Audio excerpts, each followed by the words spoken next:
रूपा और शेखर सरिता विहार में रहते हैं। वो अपनी जिंदगी में बेहद खुश होते हैं। दोनों का शौर्य नाम का एक बेटा भी होता है, जिस पर दोनों ही अपनी जान छिड़कते हैं। शेखर, अब तो आप शौर्य को अपनी गोद से नीचे उतार दीजिए, उसके सोने का टाइम हो रहा है। नहीं रूपा, इसे मेरे पास ही रहने दो प्लीज। मैं थोड़ी देर में इसे बिस्तर में सुला दूंगा। लेकिन कल सुबह आपकी ऑफिस में मीटिंग भी तो है ना, और इसके लिए आपको कल जल्दी भी तो निकलना होगा। जाइए, आप भी जाकर सो जाइए। क्या यार, अभी तो मेरी गोद में आया था मेरा बेटा और तुम उसे लेकर जा रही हो। बाद में कर लेना अपने बेटे से प्यार, अभी जाकर सो जाइए। रूपा शेखर से शौर्य को ले रही होती है कि तभी शौर्य रोने लगता है। शौर्य को रोता देखकर रूपा उसे फिर से शेखर को थमा देती है। आपका बेटा ना एक नंबर का नौटंकी है, बिल्कुल आप पर गया है वो। साफ बोलो ना, तुम्हें जलन होती है हम दोनों बाप बेटे का प्यार देखकर। पहले बड़ा तो होने दो तुम शौर्य को, फिर देखना वो सबसे ज्यादा मुझे ही प्यार करेगा। देखते हैं। ऐसे ही दिन बीतते चले जाते हैं और एक दिन कैंसर की बीमारी के चलते रूपा की मौत हो जाती है। अब शौर्य 3 साल का हो चुका होता है, जिसके कारण उसकी दादी शेखर पर दूसरी शादी का दबाव बनाने लगती है। शेखर, शौर्य अभी बहुत छोटा है और उसे इस समय एक माँ के प्यार की बहुत जरूरत है। माँ, मुझे दूसरी शादी नहीं करनी। क्या पता जो दूसरी औरत आएगी वो मेरे बेटे को एक माँ का प्यार दे या ना दे। तो रूपा की छोटी बहन वैशाली से ही शादी क्यों नहीं कर लेता? वो तो शौर्य को एक माँ का प्यार पूरा दे सकती है ना। मैंने कहा ना माँ, मुझे दूसरी शादी नहीं करनी, और अपनी ही पत्नी की बहन से तो हरगिज नहीं। ऊपर से अगर रूपा देख रही होगी तो वो क्या सोचेगी? अपने लिए ना सही, लेकिन तुझे शौर्य के लिए तो शादी करनी ही पड़ेगी ना बेटा। शेखर कुछ कहता उससे पहले ही अंजुमन उसे रूपा की कसम दे देती है, जिसके आगे मजबूर होकर शेखर शादी के लिए हामी भर देता है। देखो वैशाली, मैंने तुमसे शादी सिर्फ अपने बच्चे के लिए की है। मैं चाहता हूँ कि तुम उसे एक माँ का भरपूर प्यार दो। शौर्य, आपके साथ साथ मेरा भी कुछ लगता है। अगर आप मुझसे शादी नहीं भी करते तब भी मेरा प्यार शौर्य के लिए कभी कम या ज्यादा नहीं होता। शादी के कुछ दिनों बाद ही शेखर की माँ की भी मौत हो जाती है। वैशाली शौर्य को एक माँ से भी बढ़कर प्यार देती है। शौर्य को लेकर वैशाली का यूं निस्वार्थ प्यार देखकर शेखर को भी उससे प्यार हो जाता है और कुछ सालों बाद शेखर और वैशाली का भी लड़का हो जाता है।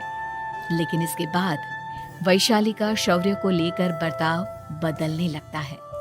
वैशाली, मैं देख रहा हूँ तुम आजकल शौर्य का जरा भी ध्यान नहीं रख रही हो। मुझे पता नहीं था कि आदित्य के होने के बाद तुम इतना बदल जाओगी। आदित्य मेरा अपना सगा खून है और शौर्य दीदी का, फिर मैं दोनों में अंतर कैसे नहीं करूं? माँ भले ही दोनों की अलग अलग है, लेकिन पिता तो एक है ना। अगर मुझे पहले पता होता कि तुम इतनी जल्दी बदल जाओगी तो मैं कभी तुमसे शादी ही नहीं करता। हाँ, तो किसने कहा था आपसे मुझसे शादी करने के लिए? मैं थोड़ी ना आई थी आपके पास, आपकी माँ ही आई थी मेरे घर आपका रिश्ता लेकर। वैशाली, मुझे तुमसे ऐसी उम्मीद नहीं थी। गुस्से में शेखर अपना पैर पटकता हुआ शौर्य को वहाँ से लेकर चला जाता है। पापा, मम्मा मुझसे प्यार क्यों नहीं करती? क्या मैं उनका सगा बेटा नहीं हूँ, इसलिए मुझसे प्यार नहीं करती? मम्मा नहीं करती तो क्या हुआ बेटा, पापा तो करते हैं ना आपसे प्यार। कुछ दिनों के बाद, आज तुझे खाना पीना कुछ नहीं मिलेगा, चल चुपचाप से अपने रूम में जाकर सो जा। माँ, अब भाई को खाना क्यों नहीं दे रही हो? बेटा तू आराम से खाना खा, इस नालायक की चिंता मत कर। एक दिन खाना नहीं खाएगा तो मर नहीं जाएगा ये। अगर भैया नहीं खाएंगे तो मैं भी नहीं खाऊंगा। तू अपने भाई का भक्त क्यों बन रहा है? ये तेरा सौतेला भाई है, सगा नहीं जो तू लक्ष्मण बन रहा है। माँ, आपको इतना भी नहीं मालूम?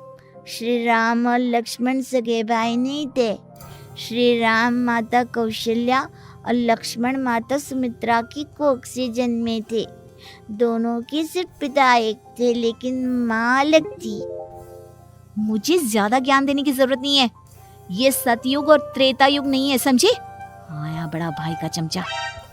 इतना कहकर वैशाली वहां से चली जाती है, जिसके कुछ टाइम बाद शिखर वहां आता है और आदित्य उसे सारी बात बताता है। मुझे माफ कर दो शौर्य, तुम्हारी माँ के जाने के बाद मुझे दूसरी शादी का फैसला करना ही नहीं चाहिए था। अगर मैं दूसरी शादी नहीं करता तो शायद आज तुम्हारी ये हालत ना होती। नहीं पापा, अगर आप शादी नहीं करते तो मुझे आदित्य जैसा छोटा भाई कभी नहीं मिलता। थैंक यू मुझे इतना अच्छा भाई देने के लिए। तुम दोनों हमेशा ऐसे ही साथ रहना, फिर कोई भी तुम दोनों का कुछ नहीं बिगाड़ पाएगा। चलो मैं तुम दोनों को आइसक्रीम खिला कर लाता हूँ, बहुत भूख लग रही है ना। शिखर शौर्य और आदित्य को आइसक्रीम दिलाने लेकर जाता है। वो दोनों को पार्क में खड़ा करके आइसक्रीम लेने जा ही रहा होता है, तभी तेज रफ्तार से आती हुई एक गाड़ी उसे कुचल देती है और उसी पल शेखर की मौत हो जाती है, जिसके बाद शौर्य की जिंदगी नर्क से भी बदतर हो जाती है। सुन रे चिरकुट, इस घर के किसी भी सामान को मेरी मर्जी के बगैर हाथ मत लगाना। इन सब पर अब तेरा कोई हक नहीं है, समझा? ठीक है माँ, मैं आपकी इजाजत के बगैर किसी चीज को हाथ नहीं लगाऊंगा। चल जाकर अब पूरे घर की सफाई कर। महज 7 साल का शौर्य वैशाली के कहने पर अपने नन्हे नन्हे हाथों से पूरे घर की सफाई करने लगता है। ऐसे ही दिन बीतने लगते हैं, लेकिन मासी से माँ बनी वैशाली को उस मासूम से बच्चे पर जरा भी तरस नहीं आता। क्यों शौर्य, ये घर में इतनी गंदगी कैसे हो रही है? ढंग से सफाई नहीं की है क्या तूने? माँ मैंने तो अच्छे से सफाई की थी, लेकिन आदित्य बार बार इधर उधर चलकर गंदा कर देता है। अच्छा, खुद से एक काम ढंग से नहीं होता और अपनी गलतियों का जिम्मेदार मेरे बेटे को ठहराता है। इतना कहकर वैशाली बांस का डंडा उठाकर शौर्य को जोर जोर से मारने लगती है। तभी वहां वैशाली के मायके वाले भी आ जाते हैं और उसकी सारी करतूतें देख लेते हैं। माँ मैं ऐसा क्या करूं जिससे आप मुझे भी आदित्य के जितना प्यार करोगी? बोलिए ना माँ, मेरे क्या करने से आपके अंदर मेरे लिए ममता जागेगी? वैशाली शौर्य की एक नहीं सुनती, उसके ऊपर डंडे बरसाती जाती है। हद पार होते देख वैशाली की माँ उसका हाथ पकड़ती है और जोर से उसे थप्पड़ मारती है। यही सब करने के लिए तूने दामाद जी से शादी की थी? हमने सपने में भी तुझसे ऐसी हरकत की उम्मीद नहीं की थी। तू माँ नहीं, माँ के नाम पर एक धब्बा है। बस कीजिए माँ, आदित्य के इस दुनिया में आने से पहले मैंने इसे बहुत प्यार किया था, लेकिन अब जब मेरी खुद की औलाद है तो मैं किसी और के बच्चे से प्यार क्यों करूं? अरे नालायक औरत, जिसे तू किसी और का बच्चा कह रही है वो तेरी खुद की सगी बहन का बच्चा है। बहन है तो क्या हुआ, मेरे अपने बच्चे से बढ़कर तो नहीं हो सकता ना ये कभी। अगर यही बात थी तो तू हमें पहले बता देती, हम शौर्य को अपने साथ ले जाते।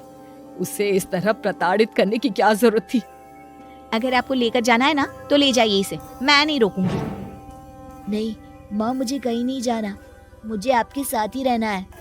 मैं तेरी कोई माँ बाबा नहीं हूँ, तेरी माँ मर चुकी है, समझा? अब निकल जा मेरे घर से। माँ अब बहुत गंदी हो, मुझे भी नहीं रहना आपके साथ, मैं भी भाई के साथ ही जाऊंगा। अरे तू क्यों जाएगा, तू तो मेरा सगा बेटा है, जाने दे इसे।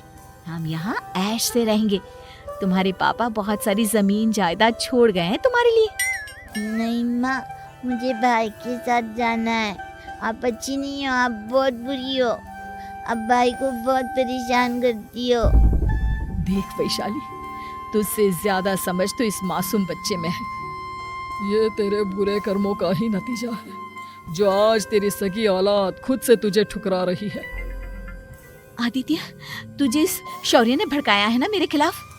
नहीं माँ, मुझे किसी ने भड़काया नहीं, पर मैं सब देखता हूँ, सब समझता हूँ।